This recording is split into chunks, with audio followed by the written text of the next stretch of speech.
Oh, trademark. Eddie Murphy in Harlem Nights, also with his idol Richard Pryor and Red Fox. Red Fox. Now, And who is the large lady? The pimp, the madame. Delarice. Yeah. Arsenio Hall is also in this, along with Eddie's former older brother, Charles Murphy. Former, why? He passed away. Oh, God rest his soul. This is the second movie with Charles Murphy, as he's credited with writing in Norbit. This is the second movie with Charles Murphy that we've seen. Do you know what the previous one was? No. Meet the Blacks. I don't even know which one he was, so sorry about that. Sorry, Eddie. I think he. No, Eddie is still alive. I know. I'm saying sorry that I didn't know. I think he was the drug dealer or something. He wasn't the Klansman. That was Paul Mooney, another guy who's dead. Oh well. I was never a huge Paul Mooney fan, and I'm gonna get hate for that. Why? So anyway, Yep. Sorry, people. So anyway, as I said earlier, this is Eddie Murphy at the peak of his ego in a movie he wrote, directed, stars in, produced, and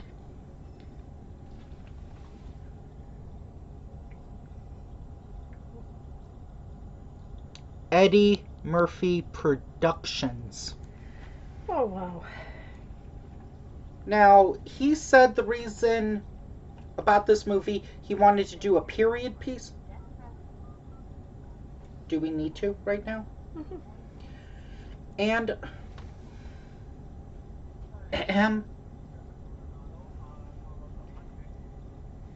Okay.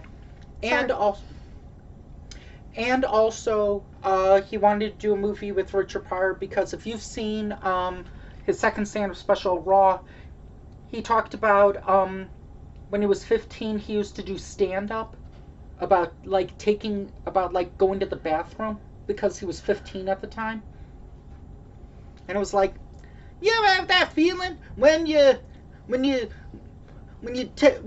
go to the bathroom, you dump, and then you flush, and then one chunk come back up. What does that chunk want? His mother was just about like that. Okay. He also did another one where it's like that's the only part that I'll say because that's kind of like the most clean. So anyway, this also has Red Fox, who I know from clips that I've seen of Sanford and Son. You big dummy! Pretty much the same character. Same voice. In this movie, if it was less of a period piece and more just like a straightforward comedy, and if it was just those three, like if I don't know, maybe have it seem like Richard Pryor and Eddie Murphy were like brothers, kind of. And Red Fox Well, it was like a uncle, nephew. No, Richard Pryor was his father in this. Oh. But how I would have done it, and can't do it now because Red Fox and Richard Pryor are both passed. Rest in peace. But I would have done it to where it was just like kind of like a Three Stooges thing, where Richard Pryor and Eddie Murphy were like, Richard Pryor was maybe Eddie Murphy's older brother, and they were like fixing a house or something, and Red Fox was kind of like their drunk uncle that would just like say like, hey, you big dummies, you're messing it up over there, you should be doing that there, kiss my butt. But instead, he was doing it to Delarice. Were they married or something? I don't think so, but they acted like they were. So he was the same character from Sanford and Son, pretty much? Same voice, anyway. Well, not really, because they didn't call anyone dummy. Same voice, Mm-hmm. not same words. So, pretty much in this movie, Richard Pryor plays a nightclub owner named Sugar Ray. And I was wondering, is that a reference to Sugar Ray Leonard? I don't know if he was... No, I think it was a reference to the chocolate, the candy store. Sugar. Well, I know there was the boxer Sugar Ray Leonard. I think he was around that time. Or wrestler. I don't know what the difference is, people. I'm sorry. Boxing. His son's name is Quick, and a pit boss is Snake Eyes. He nicknamed himself Quick because Mm-hmm. he didn't like his name. Oh, yeah, I can't even remember what his name was. Tyrone or Tyrone. This is kind of Tyrone. Something. This is kind of like a gangster mafia movie with some trademark Eddie Murphy profanity and several times. And Not too many. Maybe 4 to 5. there's 5. one it is almost 2 hours, and Wow. there's 2 parts I would have cut or trimmed. The first part I would have trimmed the intro, which takes about 3 minutes. You remember the intro? Yes. And the second part was I think Arsenio Hall's character. Crying. He killed my daddy. He killed my daddy. He His killed brother. my daddy. Oh, he killed my brother. He killed my brother. It's that there. I just summed up half of his character's dialogue. He must have been having onion on his skin or something. Just tears. We're gonna get that guy. We gotta get him. He killed my brother. Oh, we gotta get him. It's like, and it was like he had black teeth.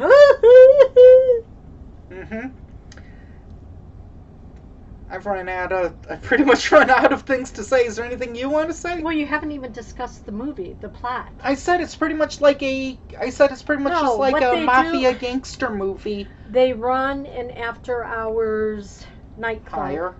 Why? Just hold it like this. Why? If you want to talk about it, go ahead. I don't have to hold it. Okay. Okay, they run an after-hours nightclub. Gambling, dancing, food, drinks, whatever. After hours. So, this other guy, who was it? Gimby, what was the other guy's name? Oh, okay, I do remember Danny Aiello was the cop.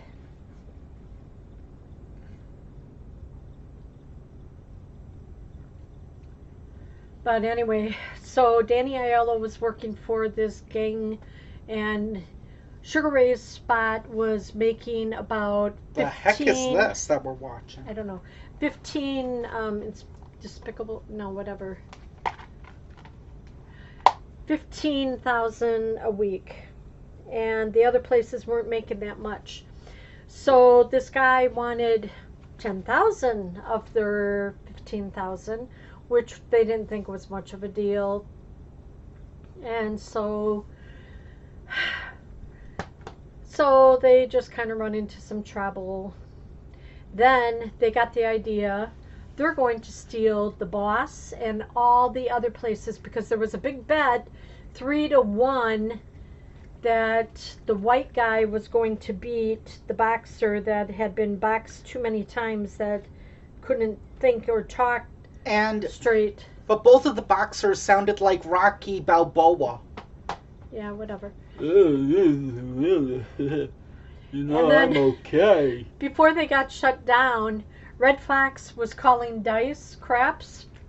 Oh, about how we needed glasses. He was calling the wrong number, and everybody at the table was like, what?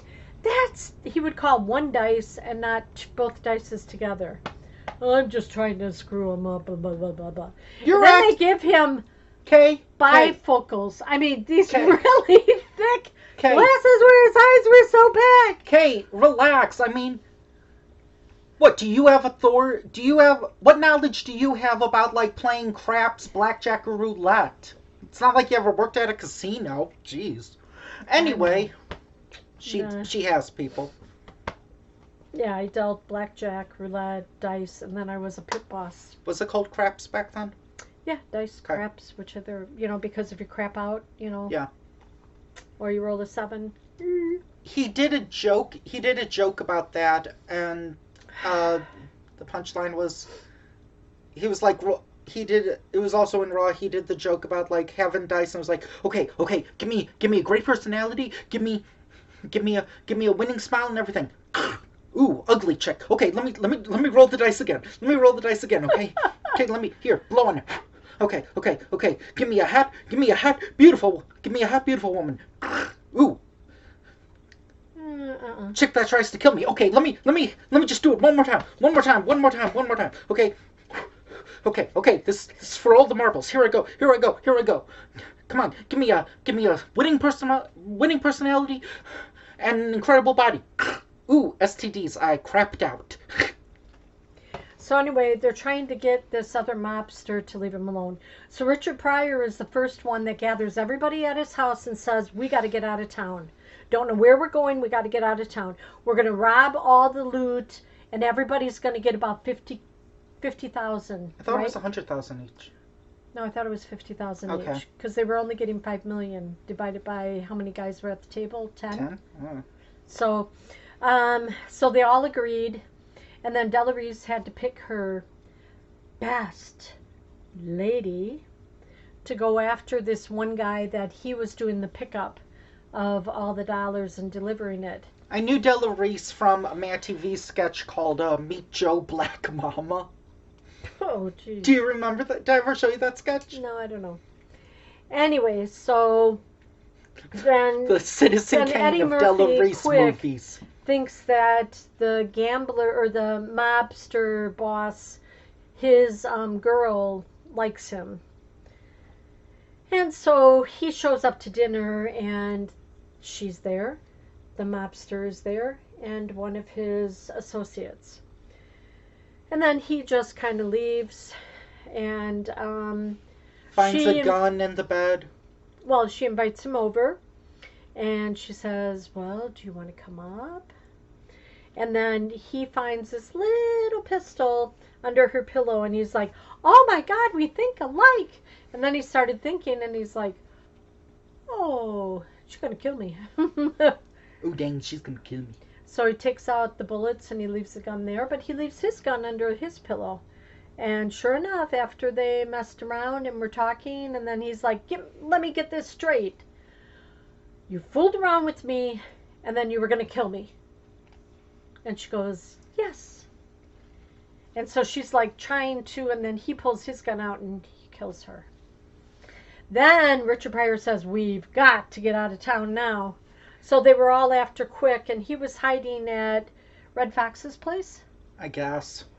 So, yeah, so then all the plans come together, and then Richard Pryor and Quick acted like cops and stopped the guy with the money, but she had a pickup and a drop off of her own, which he didn't know was cocaine, which was sugar. Then 2 more cops. So Danny Aiello, his character, is watching the whole shakedown. So 2 more cops come, and they're like, hey, what was her name? She was Sunshine, but Jasmine Guy? She was something with drugs. Ms. Narcotics or something. Oh, yeah. Miss Cocaine, I think. Miss Cocaine, no, I don't think it was cocaine. Miss Heroin? Heroin, I don't know. Anyway, so the cops took her bag and arrested her and then let the guy go. So then the guy goes back to the gangster, and then the other 2, Richard Pryor and Eddie Murphy, go to this abandoned bank, and there goes Danny Aiello's character. And they kidnap him and put him in a safe for the next 3 days. Well, they were going to call the mobster to tell him where they were, but in the meantime, they were blowing things up where the mobster was. You'd think with a movie with this cast, Eddie Murphy, Richard Pryor, and Red Fox, I would think it would have been a lot more zany and funny and comedy, like more in the vein of Coming to America. But Even though I didn't think mobster, Coming to America was super funny, I thought it was better than this. but mobster, drugs, after hours, gambling. I don't know how too funny you can get. I think it said on here that it was Harlem Nights is an action-packed comedy treasure. Ooh, Okay. Okay. I think I Now don't You know. See Me is a better action-packed comedy treasure. Okay. Anyway, would you recommend it? Uh, I will give it that it gave me some laughs. It's probably given me the most laughs this month so far. Well, I think Della Reese's character when she was going to kick some butt. For me, it's that mainly kind of got for me it got was some mainly laughs. like what Richard Pryor or Red Fox would say. Eddie Murphy's kind of like I wouldn't say he's necessarily a straight man, but he's probably the weakest of the three. Yeah. Well, because he was just learning the ropes. So anyway, Maybe it could have if been you like like Axel Foley or something. if you like Eddie Murphy and you have to watch something that he was in, good luck. And it's Pick what a you choice want. between this and Norbit. This is much better. Yeah, I think so. Coming to Anyway. America has more nudity if that suits your need. Okay, let's wrap it up. Join us next time where, just like how we said you can't spell Black History Month without Wayne's Brothers, you also can't spell Black History Month without two words.